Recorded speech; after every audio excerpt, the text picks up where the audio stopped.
Nakakalungkot isipin na minsan, ang mga pahayag natin ay maaaring magdulot ng hindi inaasahang epekto sa ibang tao.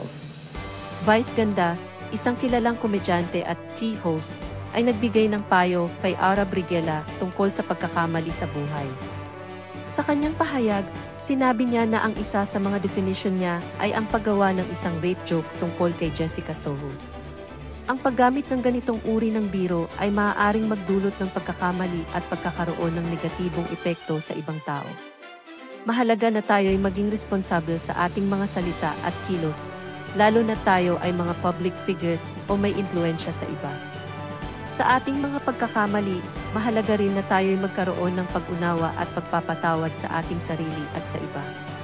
Ang buhay ay puno ng pagkakamali at pag-aaral, at ito'y bahagi ng ating paglalakbay.